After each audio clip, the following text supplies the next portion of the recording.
buenas noches tengan todos ustedes, bienvenidos aquí a Primer Plano. Y en este primer bloque queremos poner sobre la mesa cuáles son las prioridades legislativas de los principales partidos que están representados en el Congreso, porque precisamente hoy abre sesiones las dos cámaras, la Cámara de Diputados y la Cámara de Senadores. Tuvieron sus plenarias los principales partidos representados ahí y han puesto, curiosamente, PRI, PAN y PRD, dos temas sobre la mesa como prioritarios. Por un lado, aquellas iniciativas que tienen que ver con la estrategia para frenar la inseguridad y, por otro lado, con la estrategia para frenar la corrupción. En el primer caso, que está fundamentalmente dos iniciativas, que es la de el mando único estatal, por una parte, y la segunda, la posibilidad de intervenir los municipios ahí donde se decida que las policías municipales han sido infiltradas ya por el crimen organizado.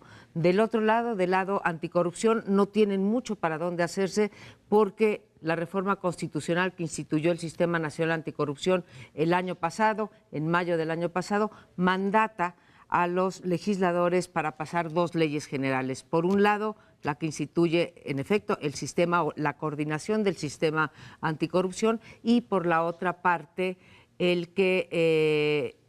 ley general sobre el sistema de responsabilidades de los funcionarios públicos. Estas dos son las prioridades de los dos partidos. Hay otros temas, legalización de la marihuana, la deuda de los estados, que la han dejado también rezagada, pero fundamentalmente están en estos dos temas los tres partidos que hacen mayoría en el Congreso. Yo he dicho que de alguna manera el calendario político electoral no ayuda mucho al trabajo legislativo, sí en los primeros 2 años, que es cuando normalmente salen las reformas que pueden salir. En este caso fue lo del Pacto por México, se hicieron reformas que llevaban rezagadas durante 20 años en algunos casos, algunas creo que llegaron tarde, pero en fin, porque luego viene la intermedia, en donde prácticamente se paraliza la cuestión legislativa, pero el calendario electoral permite que también en este año, por ejemplo, 13 elecciones, 12 para gobernador, pues hace que los partidos de pronto estén en los pleitos, la confrontación, las descalificaciones, la búsqueda de alianzas o no, y no es que impida, pero sí entorpece de alguna manera el ambiente, las condiciones adecuadas para el diálogo, la negociación. Y el año que viene, aunque no son muchas las elecciones que va a haber, pero ya inicia, digamos, el proceso de selección interna. Los partidos se abocan a sus procesos de selección de candidatos internos ya con vistas al 2018. Y el 2018, pues ya prácticamente todo se centra. Entonces, en realidad, yo digo, nuestro sexenio está diseñado de tal manera que se dificulta, no se impide, pero se dificulta el trabajo legislativo, salvo los 2 primeros años. Ahora, la cosa sería que efectivamente avanzaran esos temas que son urgentes, a pesar, digamos, ¿no?, que tengan la voluntad de poner los legisladores a un lado las confrontaciones entre los partidos para que salgan adelante por lo menos esos temas de la agenda que son fundamentales. El de la corrupción creo que es una demanda cada vez más presente en la ciudadanía. Se tiene que hacer algo serio, algo que realmente incida sobre la disminución de la corrupción, porque si no, pues esto no va a ningún lado. Además de esos temas que ya apuntabas, María Amparo, están en la bancada del PAN y en la bancada del PRD el tema del salario digno, que creo que vale la pena retomar, porque es un asunto que interesa más a las mayorías que, digamos, una metafísica de la legislación del mando único y todo lo demás, que eso claramente interesa mucho a los políticos y les interesa porque creo en el fondo que les divierte el asunto, discutirlo, la CONAGO declara, después va el secretario de Gobernación y les dice que es fundamental que lo aprueben. El presidente lo pidió hace año y pico, ¿no?, que planteó su decálogo, incluida la disolución de los ayuntamientos que efectivamente puedan verse involucrados por el narcotráfico, pero el asunto no avanza. O sea, van años, porque la planteó Calderón, esta del mando único, y siempre se han encontrado excepciones o elementos para no avanzar. Además, como ha quedado plenamente demostrado por causa en común, buena parte de las policías estatales no han hecho el trabajo para acceder al mando único. Son 3 semanas, perdón que recuerde esto, que han desaparecido unos muchachos en Veracruz por policías del estado de Veracruz. Por tanto, uno dice, pues el mando... Pero estatales eran, ¿no? Por eso, estatales. Por tanto, si tú vas a ser mando único en Veracruz, tampoco tienes ninguna garantía de que las cosas mejoren. A eso me refiero. Entonces, no tienes el trabajo hecho. Y en consecuencia, la idea de que los gobernadores van a ser responsables de las policías como mando único, yo creo que es un avance en términos de responsabilidad política, pero no resuelve el problema de fondo que simple y llanamente no se lo han planteado. Y un apunte rapidísimo sobre el tema corrupción. Obviamente pues, se sigue mandando el tema a la estratosfera de las grandes reformas nacionales, pero los partidos han tenido ocasión de avanzar de una manera clara o mandar mensajes políticos. Me refiero, por ejemplo, al PRD, que ha elegido a diputados federales que fueron claramente señalados por conflicto de interés en la administración anterior, el delegado en Iztapalapa concretamente. Y en el caso del PAN, este fin de semana leí en el periódico, supongo que ustedes lo vieron también, Luis Felipe Bravo Mena dice, soy el zar anticorrupción, pero no puedo actuar porque el INE todavía no nos da facultades para actuar. Tú dices, oiga, pues tienen toda la cancha para demostrar que están realmente comprometidos desde su casa. Sí, bueno, para no repetir cosas que ustedes ya dijeron y puntualizaron muy bien, quisiera referirme al día de hoy que inicia el periodo de sesiones, porque estamos también festejando, que no conmemorando, a la Constitución de 1917, a 99 años de haber sido promulgada y puesta en vigor. En realidad, la conmemoración será el próximo viernes, 5 de febrero. Pero ahora que se inicia el periodo de sesiones, estamos viendo que las prioridades principales, estas dos que apuntaba muy bien María Amparo al principio, son el del mando único, en el que están de acuerdo, sobre todo después de los acontecimientos de Morelos, PRI y PRD, PRI con sus aliados, Verde, PANAL, y en cambio no está de acuerdo el PAN. El PAN ha dicho y ha sostenido con algunos de sus voceros en diversos lugares, por ejemplo en Veracruz, donde un hijo del precandidato Yunes, el senador Yunes, sale a decir, bueno, no está bien esto, nosotros estamos proponiendo un sistema mixto. Allí donde se dan bien, se practican bien las tareas de seguridad en los municipios, que se mantenga la policía municipal, no con mando único. Y da varios ejemplos de otras entidades y de otros municipios, como el de Mérida, que es el mío, bueno, donde yo nací, en donde funciona bien la policía municipal. Y otros. Dice, por tanto, no se puede generalizar esto. Entonces, el PAN está en desacuerdo y PRI, PRD, ahora con todo esto de Morelos, y los otros están a favor del mando único. Vamos a ver qué sucede. Va a suceder algo distinto de una uniformidad. Es cierto lo que refieres del mando único, porque en efecto tenemos 2.500 municipios y uno en la montaña negra de Guerrero, ¿sí? Y otro pues aquí en la Ciudad de México, que es casi del tamaño, o en el Estado de México casi del tamaño de un país de América Central. Entonces no puedes tener una política unificada. Yo concuerdo con Leonardo que, o sea, no nos lo pueden vender como la panacea cuando ni siquiera se ha hecho el trabajo básico para tener una policía estatal, nacional o municipal mínimamente capacitada, mucho menos ahora que también tiene ciertas facultades de investigación. Pero quiero retomar el tema de pues, las prioridades legislativas, porque también concuerdo ahí con Leonardo en que son únicamente de dientes para afuera. Los partidos han tenido ocasión en los dos casos que estamos mencionando, esto es, en el mando único y en la cuestión anticorrupción, y el presidente mismo, de dar señales claras en los hechos de que están comprometidos con el tema. Y pienso que no las han dado en ninguno de los dos casos. Yo me pregunto cómo es posible que el presidente Peña Nieto, con su equipo gobernante y su partido, pudieron empujar una reforma tan controvertida, tan compleja, tan anclada en el pasado como la reforma energética, y no pueden realmente sacar, si ese es su punto, el mando único. No hay una explicación a por qué no le han metido la enjundia, el trabajo, la operación política para sacar esto si les interesara. Y en el lado de la anticorrupción, pues ya ni qué decir, saldrán las dos leyes secundarias, las dos leyes generales, en realidad porque está mandatado, claro. Luego los diputados y senadores se saltan los plazos, ¿no?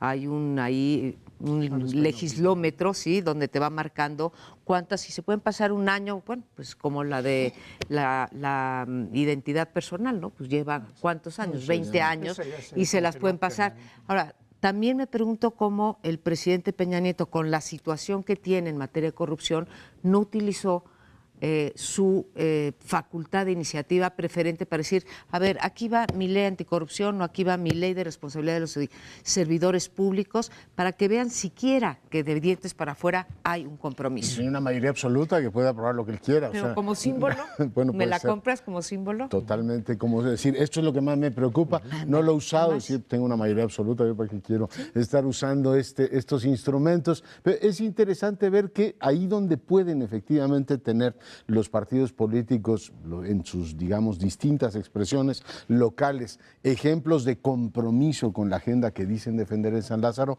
no lo hacen. Ahí está el debate de la diputada, de la chapodiputada, que ya todo el mundo está viendo, a ver, es que quién la nombró, estaba en la bancada del PAN, claro. Ahora hasta el expresidente pide, Felipe Calderón, una explicación de cómo llegó ahí. Este es el caso de Sonora para el PAN, o sea, tendrían un montón de asuntos para decir, a ver, vamos a empezar a limpiar desde la casa para ganar credibilidad. ¿Padres? Pero siempre está, padres, sí, el caso de Sonora, siempre está el dedito acusador con 5 que dicen, oiga, ¿podría usted efectivamente empezar con pues, pruebas de que tiene un compromiso real? Y en el asunto de seguridad, ya lo trataremos si nos da tiempo en otro bloque, para el gobierno federal las aguas están llegando ya a niveles verdaderamente preocupantes. Durante algún tiempo jugó con esta idea de que los asesinatos, etcétera, en el país iban disminuyendo y que la estrategia se consolidaba.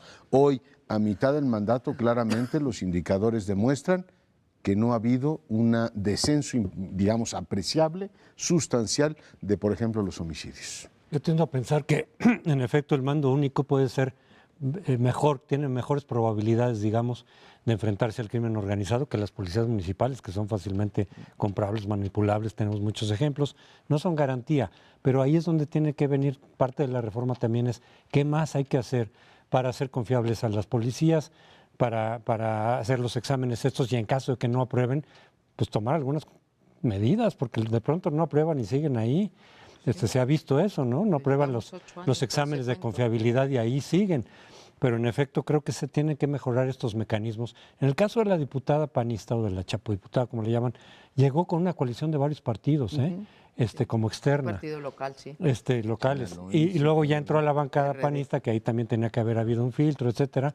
Pero de entrada, pues como que hay un descuido muy amplio de los partidos de a quién escogen.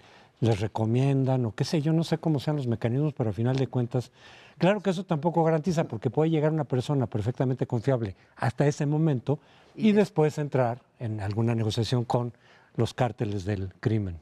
Me parece solamente, no estoy seguro, de que esta no utilización a la que te referías de las dos prioridades que tiene el presidente para iniciativa preferente, no las utiliza como una especie de crítica por connotación al PAN, que es el que puso en vigor esta norma y que necesitaba dramáticamente tener una capacidad de poner una cosa para que se discutiera y se aprobara, porque el PRI, junto con sus aliados, el Verde y el PANAL, puede darle prioridad a lo que le venga en gana, teniendo mayoría en el Congreso. Entonces, yo simplemente puntualizo, ¿por qué no las utiliza?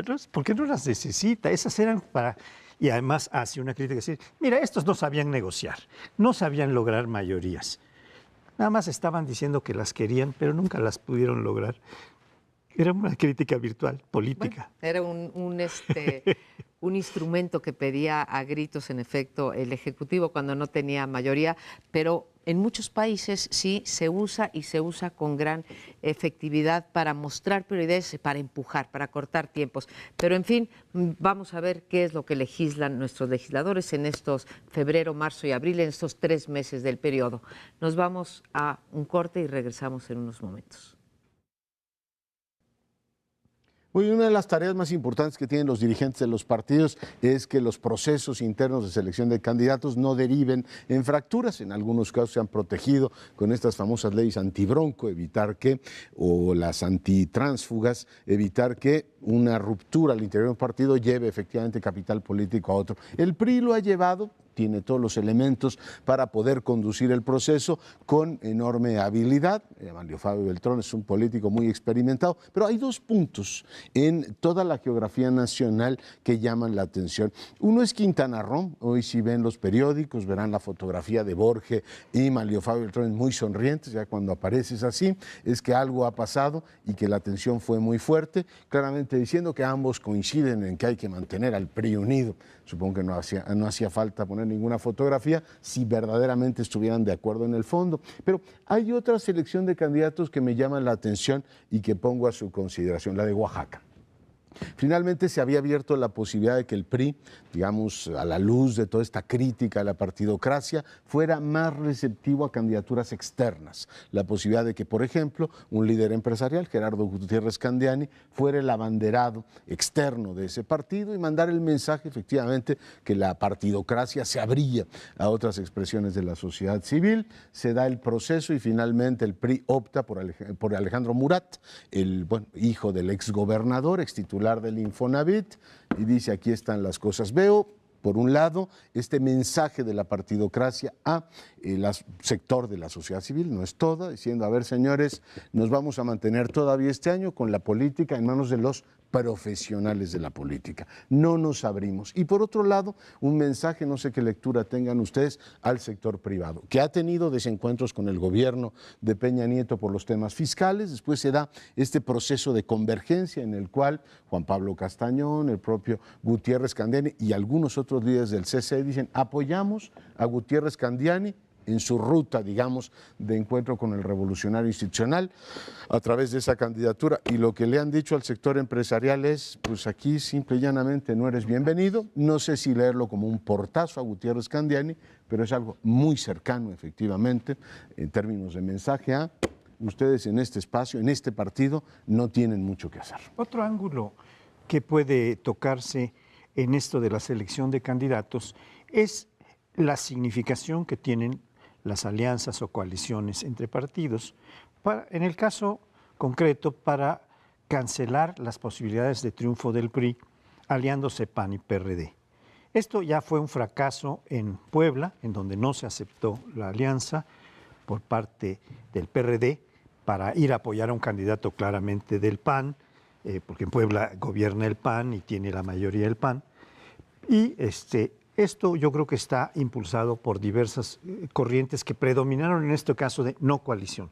En cambio, en Veracruz, aparentemente, y con el desprestigio que ha venido creciendo del gobernador Duarte, sí ha cuajado la alianza PAN-PRD, en donde ya se pactó, todavía no está el candidato, aunque todos sabemos que uno de los candidatos más fuertes es el del PAN, Miguel Ángel Yunes, y él ya fue secretario general de gobierno, ya prácticamente gobernó en Veracruz cuando el gobernador Chirinos estaba en la lona muchos días bebiendo y el propio Yunes gobernando y por cierto, reprimiendo y haciendo una serie de cosas que ahora están recordando los enemigos. Pero ahí sí ha dado resultado la coalición PAN-PRD, y hay otras en donde está en proceso de discusión y podrían llegar. Pero todo tiene como propósito poder derrotar al ganador más o menos amplio, que es el PRI con sus aliados.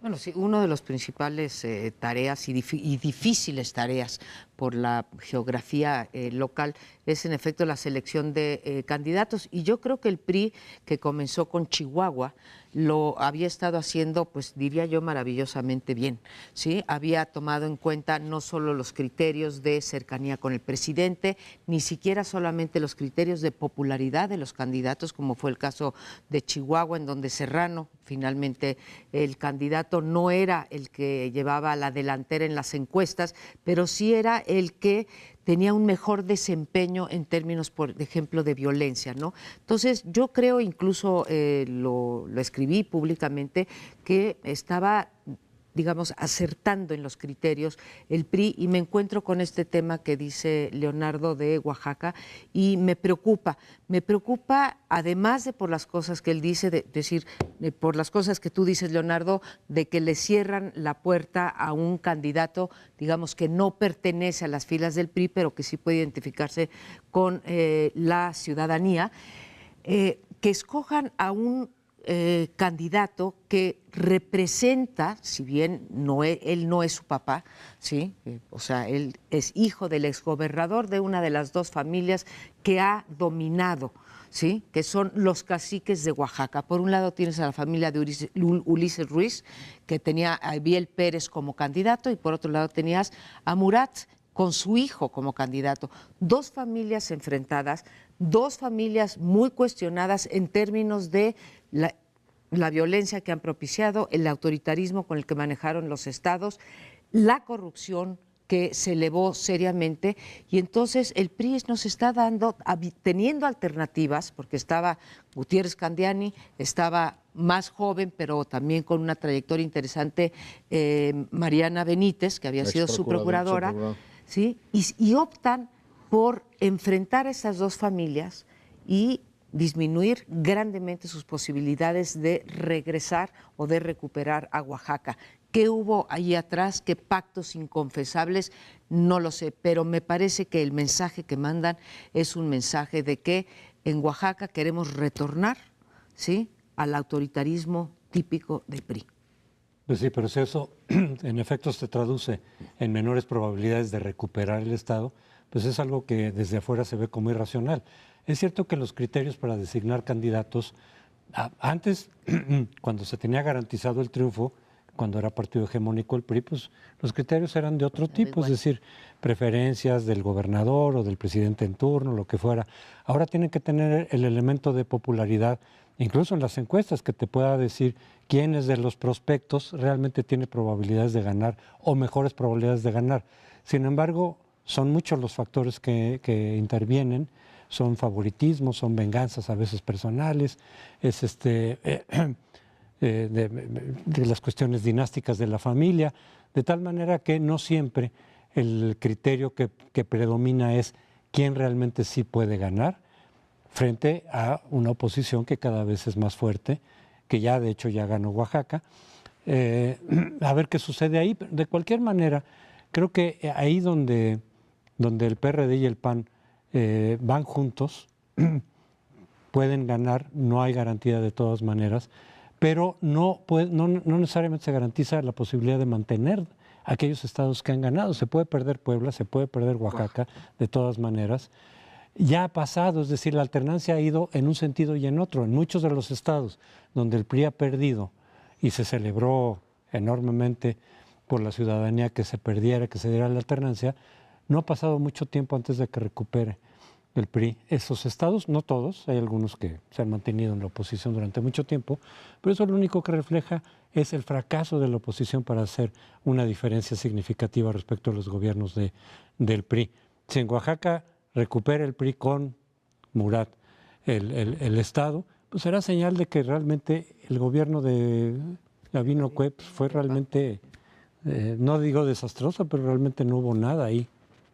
Mientras eso ocurre, yo creo que las dos señales que tenemos muy claras son, por un lado, no han elegido a ningún candidato que no sea un político profesional, o sea, todo este discurso después de las elecciones de que hay que acercarnos más a los ciudadanos, ya entendimos la elección, por lo menos el PRI claramente está diciendo, pues qué bueno que dijeron todo eso, pero no lo voy a hacer. Tampoco es que en las coaliciones el PRD y el PAN estén buscando muchos candidatos externos. Y el segundo, perdón que vuelva sobre este tema, pero tiene implicaciones para el 18, es que el acercamiento, la convergencia que el sector privado busca con el gobierno de Peña Nieto es recibido con un portazo. Qué bueno que te acercas.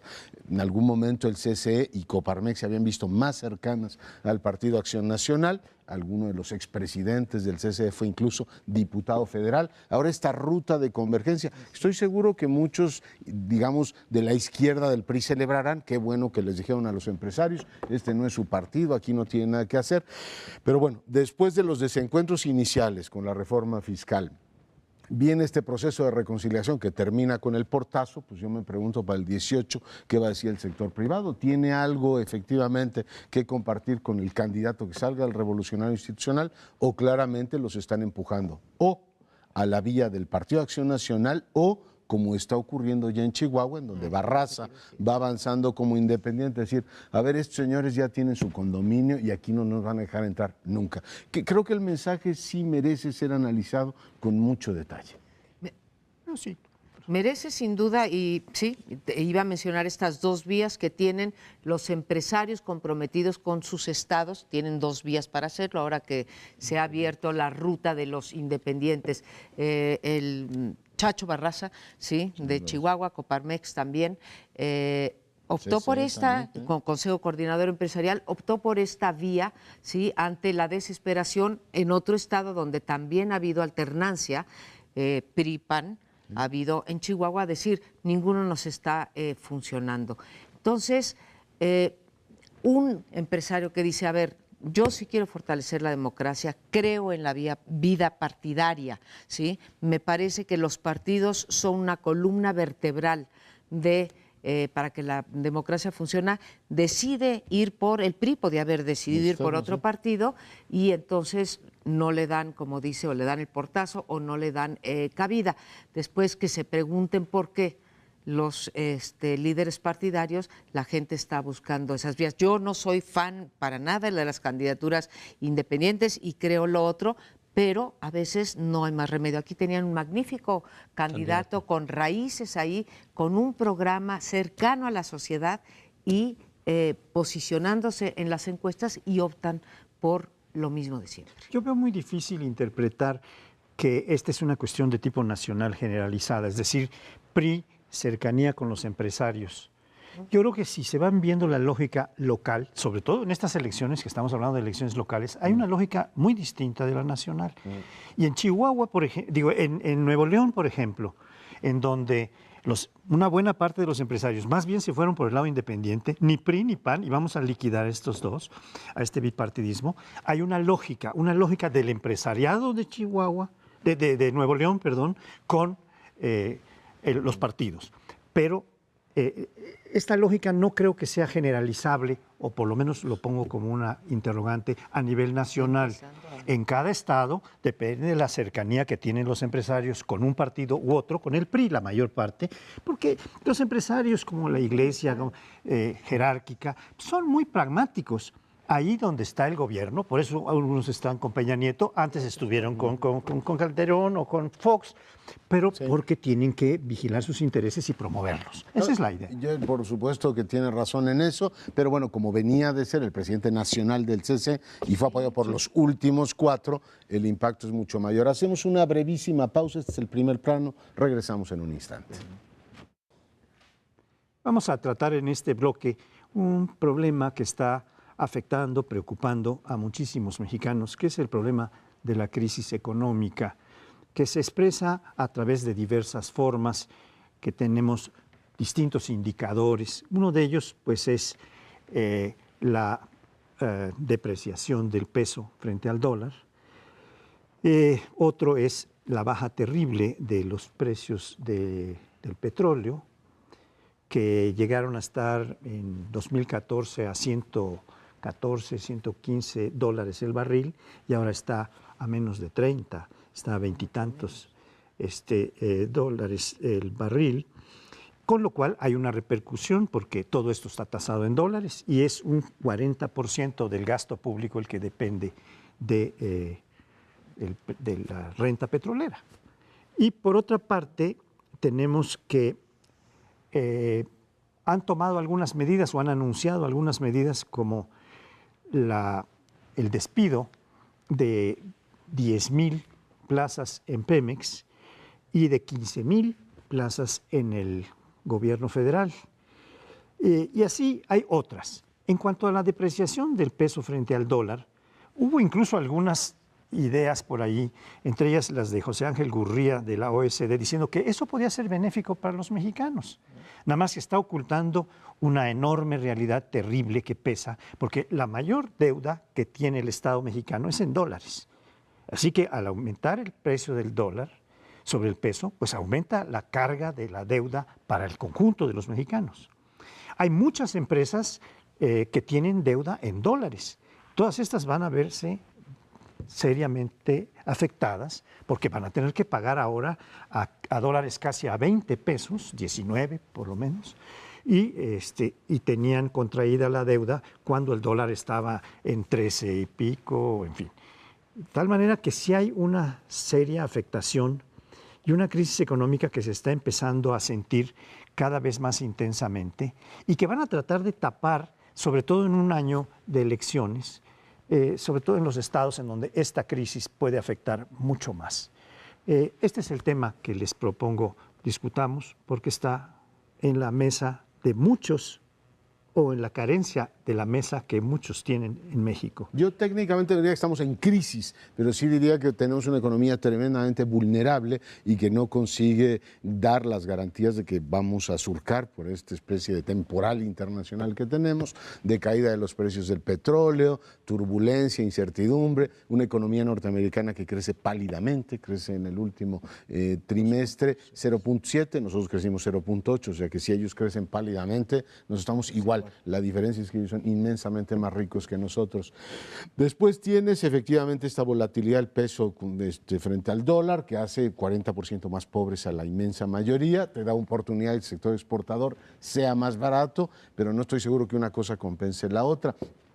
Lo que creo que está, digamos, digno, o lo que tiene, digamos, o merece un análisis muy claro por parte de nosotros, los que hacemos análisis político, es el tema de las cargas fiscales. Eso ya, más allá de opiniones, se dio a conocer el viernes el informe de finanzas públicas y ha crecido 27% la recaudación. O sea, se nos ha caído 30 y tantos por ciento la de petróleo, que andamos, la dependencia es entre 20 y 30% de las finanzas públicas, pero esta reforma fiscal tan criticada por algunos sectores, la aprobada por el PRI y el PRD, ha sido tremendamente eficaz. O sea, tienes un erario público que crece brutalmente en lo que es su recaudación, crece en el tramo de impuestos sobre la renta de una manera bastante notable. Supongo que es lo lógico, es lo perfectamente natural que un Estado vaya fortaleciendo sus finanzas pidiéndole a un sector, al sector más rico de la población, que aporte más. El tema es que ser rico en este país es empezar en el tramo de los 38,000 pesos para arriba,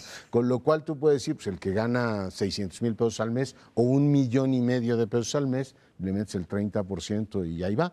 Le estás pegando a una clase media que está apenas saliendo de un periodo muy largo de inestabilidad y le dices, tu tramo de recaudación es el mismo que el de Bayeres. Y una buena parte de la recaudación la estoy haciendo en base a lo que tú tienes y te quito además las deducciones, colegiaturas y todo lo demás. Yo creo que esto en algún momento va a tener un impacto político que no podemos ver, porque las magnitudes son espectaculares. O sea, que te crezca 27% ese tipo de recaudación son palabras mayores. Yo diría que, como se dijo en Davos, México ha sorteado muy bien la crisis internacional, porque no es nada más nuestra, la caída en los precios del petróleo o la caída del crecimiento de China o la disminución de las commodities, de la demanda de commodities, pues no es culpa en absoluto del manejo de México. Y que dentro de ese contexto global, pues México ha manejado relativamente bien. Por ejemplo, nuestra tasa de inflación ha sido la más baja en los últimos 25 años, ¿no? Que fue 2.1. Ahora, dicho eso, tomo entonces el tema que plantea desde el punto de vista político y social que plantea Leonardo. El problema es que sí tenemos en efecto, una reforma fiscal que fue capaz de más que compensar la caída de los precios del petróleo. Ahora, ¿cuál fue el costo de esa reforma fiscal? El costo fue fundamentalmente para las clases medias en este país, y lo junto con dos cuestiones del gasto. Ayer leíamos en los periódicos también cómo la disminución, el apretón de cinturón que le meten a la sociedad no corresponde con el apretón de cinturón que uno esperaría para el sector público. Entonces, ¿qué es lo que pasa? Que uno voltea a ver a Presidencia el año pasado, 2015, y tenía autorizado 2.800 millones, ¿sí? ¿Y cuánto gastó? 3.600, porque a lo largo del año, ¿en qué se fue ese dinero? Fundamentalmente en comunicación, seguridad del presidente, etcétera, ¿sí? Entonces, la gente se empieza a preguntar por qué tenemos que apretarnos el cinturón nosotros y no se lo aprieta ni el gobierno, ni los órganos de autonomía estatal, ni nada que tenga que ver con el sector público, y estamos pagando los costos. Yo creo que la ineficacia del gasto y el no apretón del cinturón del sector público es una cosa que está irritando a la población, más allá de que en el otro aspecto creo que se ha manejado bien la crisis. Sí, coincido contigo, a lo mejor hay una relación, es decir, como no nos está yendo tan mal como a muchos otros países, sobre todo de América Latina, donde realmente sí hay una situación muy desesperada en términos de inflación, en términos de capacidad, poder adquisitivo y todo eso, que digan, bueno, la estamos sorteando más o menos, no estamos tan mal comparativamente, pero coincido contigo, Amparo, es decir, pero entonces el costo lo pagan básicamente los ciudadanos, la iniciativa privada, etcétera. Sí tendríamos que ver un esquema de austeridad también en el sector público que no se ve, efectivamente eso es lo que si estamos en una crisis, no todo es responsabilidad directa del gobierno, sino que viene por factores internacionales de muchos tipos, la caída del petróleo que no podemos controlar, lo de China, ok, pero si estamos en una crisis de todas maneras y para mejor sortearla y para que en todo caso más rápidamente se pueda salir de este bache, de este túnel, pues tendría que haber un esquema justamente de austeridad pública. Porque por otro lado es cierto lo que decías de la reforma fiscal. La idea era, y se logró que se consiguió en buena medida, era separar las finanzas públicas del petróleo. Aunque no se había caído el petróleo todavía a los niveles de ahora, pero la idea era dar autonomía de las finanzas públicas respecto de los precios del petróleo. Se logró.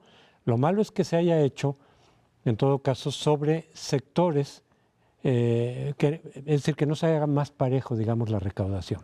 Y desde luego más progresiva, en el sentido de que quienes más dinero tienen aporten más, y también una base ahí de ciudadanos que podrían aportar de una u otra manera parte de la contribución de los recursos públicos, y que no se ha hecho. Y entonces, si dices, tiene que tener un costo político, creo que ya lo tuvo en relación con las aspiraciones o pretensiones del secretario de Hacienda. Yo creo que efectivamente se ha desgastado sus posibilidades, su candidatura o aspiración, por la reforma fiscal que no cayó bien a muchísimos sectores. Hay un dato positivo, o relativamente positivo, de que han aumentado los ingresos de divisas por concepto de exportación de productos agrícolas y ganaderos, etcétera, que están ya por arriba del ingreso petrolero. Pero ciertamente hay un problema en cuanto a lo que varios de ustedes decían, de que no se está notando la austeridad en algunos ámbitos del sector público, como debiera venir. Es decir, en la reducción del gasto de los partidos políticos, por ejemplo, que es brutal. En un país con tanta hambre, con tanta falta de camas en los hospitales, etcétera, tener un gasto tan colosal en materia electoral es un crimen. Del INE también, no solamente los partidos. Sí, ¿no? de todo el sistema político electoral que incluye al INE, a los partidos. Hay otros ámbitos, los sueldos, los sobresueldos, los aguinaldos, que son verdaderamente demenciales. En el caso de la Suprema Corte es casi 1 millón de pesos de aguinaldo el que tiene cada ministro. Es increíble. Es 900 y pico mil pesos. Bueno, ahí se tenían que, y ellos mismos debían tomar la iniciativa de decir, aunque constitucionalmente no me lo pueden quitar sin una reforma, nosotros como un cuerpo que está buscando la justicia y la equidad, debían decir, oigan, cancélenos esto, cambien esto, porque ahí existe una posibilidad de decisión patriótica, literalmente. Yo no puedo estar más de acuerdo contigo, y me parece que con esos sueldos parece más un Consejo del Reino que una Suprema Corte de Justicia. Parece una vergüenza. Pero regresando al tema de los impuestos, hay dos asuntos que me parecen centrales. Uno, lo decía María Amparo Casar, si está bien, estamos aportando más, ¿en qué demonios lo estamos gastando? El otro es, ¿se reducen las desigualdades en este país? Está bien que estés secando a la clase media, pero si el dinero se lo vas a dar a los más favorecidos, me parece un pésimo negocio. Y el otro punto, la gente paga más impuestos y tiene mucho más derecho a luchar o pedir que se luche contra la corrupción, porque dirá, en otro momento no me importaba tanto, no, pero ahora me estoy dejando el 30% de mi ingreso. ¿En qué demonios están gastando mi dinero? Yo creo que, mira, ¿da tiempo? Sí. Si hacemos un análisis de cómo ha subido el gasto en contra de la corrupción, la violencia, la igualdad, vemos que sube geométricamente. Y sin embargo, las curvas de corrupción, de violencia y de pobreza se quedan planitas. Entonces gastamos más y nos quedamos con la misma situación. Y hay otro agravante, están revelando el INAI que no hay transparencia en la Cámara de Diputados, muy claramente. Ese es Esos otro. son los otros privilegios. Más Pero en de fin, 2,000 nos tenemos millones. que ir a otro bloque, va a estar muy interesante. Siga con nosotros. Y en Estados Unidos continúa el proceso electoral que culminará en noviembre de este año. Hoy formalmente arrancan los procesos para designar a los candidatos de los partidos en ese sistema peculiar que tienen en Estados Unidos, que de alguna manera yo creo que debería de reproducirse en varios otros países, en donde los ciudadanos, en algunos casos, en otros los delegados de los partidos, inciden directamente en la selección del candidato. En los procesos de primarias son quienes se identifican como ciudadanos con ese partido, quienes pueden contribuir a designar cuál es el candidato que quieren de su partido, y en esa medida, bueno, pues hay un nivel de participación mayor. El caso es que inicia hoy este proceso, será en varios estados, a veces coinciden muchos estados, a veces van variando de uno a otro, pero ya se tiene que designar a partir de ese proceso los candidatos. Y en ese sentido, recojo una idea en relación con por qué la fuerza que está tomando Trump, que para muchos es una amenaza realmente de que pueda primero ser candidato republicano, algunos no lo creen, pero cada vez está cobrando más fuerza, y otros eventualmente que pudiera ganar la presidencia de Estados Unidos. Hay una hipótesis que manejan varios analistas en Estados Unidos y que han retomado aquí otros en México, que es decir, es el contrapeso de una cierta decepción que hubo respecto de Obama. Obama se vio débil en algunos casos, en política exterior no se diga, sacó adelante la crisis que recibió económica, hizo algunas cosas más o menos bien, pero como que de todas maneras quedó para muchos norteamericanos como una presidencia, pues no con la fuerza y la contundencia en la toma de decisiones, en el carácter para llevar a cabo muchas de las cosas que están pendientes, y se van al contrapeso que es Trump, que es un poco lo contrario de lo que ha representado Obama. Eso podría ser parte de la explicación de la fuerza que viene adquiriendo Trump, con todos sus excesos, con toda su estridencia, y que sin embargo va creciendo en las encuestas. Yo creo que hay un sector que no se consuela todavía que haya ganado Obama, y ese sector es el que está apoyando claramente a Trump, porque desde cualquier punto de vista independiente, el balance de los 8 años de Obama no es ni mucho menos lo que dicen, entre otras cosas, como él lo dijo en su último discurso sobre el Estado de la Nación, la economía norteamericana no está en decadencia, a diferencia de lo que dejó Bush. Hay otro componente muy claro, que es la antipolítica, se ha instalado en Estados Unidos como en muchos otros países, o sea, el desprestigio de los Bush, que por ejemplo Jeff no ha logrado repuntar absolutamente, es enorme, y en este caso tienes un candidato que no es Podemos ni es Beppe Grillo, se llama un derechista brutal, que se llama Trump, que entra en contacto con ese grupo de la sociedad norteamericana a la que no le ha ido bien con la globalización y se siente tremendamente incómodo con ella. ¿Y qué es lo que dice? Hay estados que nos están estafando, estados nacionales. Uno es China, el otro es Corea y el otro México, ¿no? Es decir, nos están quitando nuestros empleos, nos están quitando la posibilidad de crecer, y a mí me preocupa, y me preocupa enormemente, perdón que vuelva a leer las cosas desde la óptica nacional, que sigamos siendo en un amplio sector del electorado norteamericano, o sea, la percepción que hay de México es un problema. O sea, es un país que les estafa sus trabajos, que les quita oportunidades de crecimiento y que además les causa problemas con migrantes e inseguridad. Y yo me pregunto, un socio de tiempo completo del TLC, estamos a unas semanas de firmar el TPP con ellos y no nos ven como un país que colabore, que coopere para hacer de América del Norte una, digamos, región mucho más competitiva. Veo con preocupación a Trump, pero también, compañeros, pongo sobre la mesa la debilidad de la narrativa externa mexicana de no poderse presentar ante la opinión norteamericana como decir, oiga, usted no diga barbaridades sobre tal o cual cosa. México contribuye decisivamente al perímetro de seguridad y también a la competitividad de toda la región. Y no lo dicen de los canadienses, por ejemplo, y por tanto los señalamientos de ese candidato deberían ser tremendamente impopulares por falaces. Lamentablemente no lo son. Por falaces. Adelante, Paroli. Yo creo que hay una reacción del electorado norteamericano, digamos de una parte muy importante del electorado norteamericano, como reacción a una política progresista avanzada de un intelectual de la política como ha mostrado ser Obama, que tiene muchos éxitos, pero lo que están destacando ahora son los donde no los ha tenido. El programa de salud es muy importante, lo logró. El más importante es el que tú ya señalabas. La economía va bien, se está recuperando frente a la de China, que está empezando a demeritarse o a tener un crecimiento menor.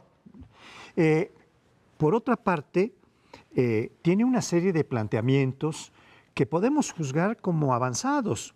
Por ejemplo, las relaciones, el restablecimiento de relaciones con Cuba. Todo esto... Con Irán. En fin, todo esto afecta a esta parte del electorado que es muy conservador y que está teniendo una reacción como la que señalaba algún sociólogo del penduleo entre los rentistas y los especuladores. Se considera que el presidente Obama ha sido especulador, ha cambiado cosas, ha hecho cuestiones de tipo progresista, manteniendo una buena economía para los Estados Unidos, y ahora quieren que esto se eche para atrás, con los migrantes mexicanos y con otras relaciones como la de China, etcétera, en donde no está obligado, está absolutamente comprometido Estados Unidos porque le debe a China más de 500,000 millones de dólares. De tal manera que ahí la política de Obama no ha sido una política errónea, tiene que ser consecuente con su adeudo. Entonces, bueno, este es lo que yo creo que está ocurriendo. Yo creo que la candidatura de Trump corre por una cuerda separada al desempeño que ha tenido Obama. ¿Sí? Ya se ha señalado por otros analistas que nunca un demócrata que sea reelecto después le entrega la presidencia, curiosamente desde Roosevelt, nunca después de 2 periodos del demócrata se le vuelve a entregar, siempre hay alternancias, es una regularidad que hay en la historia de Estados Unidos, pero corre por cuerdas separadas porque sí hay esta idea en la sociedad norteamericana, más allá de las tasas de crecimiento, de que hay una creciente debilidad de Estados Unidos frente al exterior y que la economía, aun cuando crece a 2%, no está siendo suficiente. Ante esta ola se monta, y es el problema, se monta un candidato republicano que podría haber sido independiente. Yo creo que hizo sus cálculos, dijo, en este país no prospera nunca un candidato independiente, y se mete dentro del Partido Republicano, pero no es parte del establishment. En ese sentido es un independiente. Mi problema con las posiciones de Trump, que en efecto son extremas, es que si tú volteas a ver al resto de los candidatos republicanos, ¿sí?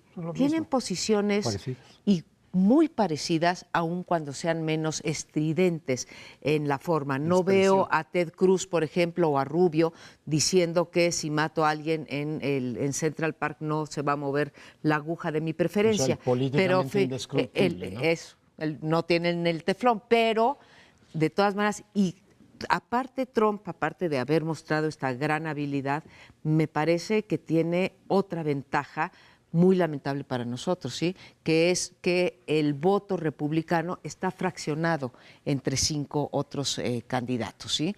En el caso de Hillary, pues nada más compite contra Sanders, pero son 2. En el caso de Trump, el hecho de que el resto del voto republicano se fraccione entre estos, lo hace a Trump con más posibilidades de ganar. ¿Y si se lanza como candidato Bloomberg? que ha sido republicano y demócrata, un exitosísimo Independiente alcalde de ya. Nueva York, y ya dijo, yo tengo más dinero que Trump. Sí, O mucho sea, más. ahí sí alteras las ecuaciones de los partidos tradicionales. Pero yo sí llamaría la atención sobre la crisis de la política tradicional. O sea, no solo pega México, no solo pega Europa, claramente es En una Estados expresión Unidos. de la tipartización y después esta política espectáculo, haciendo un llamado cada vez más descarnado a las vísceras de los electores, la a los antipolítica, ¿no? prejuicios de los electores y no a la razón pública. Y el Partido Republicano ha perdido ese centro racional y ahora pues está a punto de tenerle que decir, señor Trump, va a ser usted nuestro candidato, o los candidatos del llamado centro racional cada vez tienen que emparentarse más con el discurso de Trump, porque eso es lo que compra la gente. Pero el hecho de que, efectivamente, yo coincido con Amparo en lo que dice, son menos estridentes los demás candidatos republicanos, pero en posiciones son muy parecidas, Igualito, efectivamente. claro. Son Se va posiciones corriendo. muy duras, muy intransigentes, muy conservadoras, y es un poco lo que representa en general los republicanos, pero los más conservadores y radicales de los republicanos. Y en ese sentido puede estar viniendo la balanza otra vez hacia el lado conservador, hacia el lado duro de la política norteamericana. Y en relación con los independientes, en Estados Unidos cuando ha habido independientes nunca han ganado, siempre tienes que tener la estructura de los partidos, pero la pregunta es a quién le quitas votos y efectivamente entonces puedes modificar de alguna manera Pero la 19%. relación. Sí, o sea, puedes llegar a un porcentaje muy alto de votos, pero quitándole además a algunos de los candidatos, o sea, sí modifica, sí se puede volver el fulcro de la balanza en favor de uno o el otro. Pero ahora tenemos como tablero nuevo, ¿no, Crespo? Es decir, nunca había pasado lo que está pasando ahora. No, y hay un dato más. Esto que decías de Bloomberg es muy importante porque efectivamente tiene mucho más dinero que Perrot y se gastó para ser Y ya ganó candidato de campañas. Nueva York $500 millones. Y O nunca sea, cobró un centavo por ser, No, por cierto. ser alcalde. Bueno, Pero, en un fin, dólar cobraba. eso es muy importante. Dices, las condiciones son distintas, efectivamente, Tablero nuevo, ¿eh? cada vez van siendo condiciones nuevas, de lo contrario no hubiera habido en Estados Unidos hace 8 años un presidente de color, digamos, y ahora a lo mejor podría haber por primera vez una mujer. Y siempre sorprende, ¿no? Duvergier dijo que Reagan nunca iba a ser presidente de los Estados Unidos y mira que fue. Entonces siempre depara novedades El ese otro país. tema que ya no tocamos fue el que tú dijiste de México frente a Trump, ¿no? Se nos termina el tiempo. Gracias, los esperamos la próxima semana aquí en Primer Plano.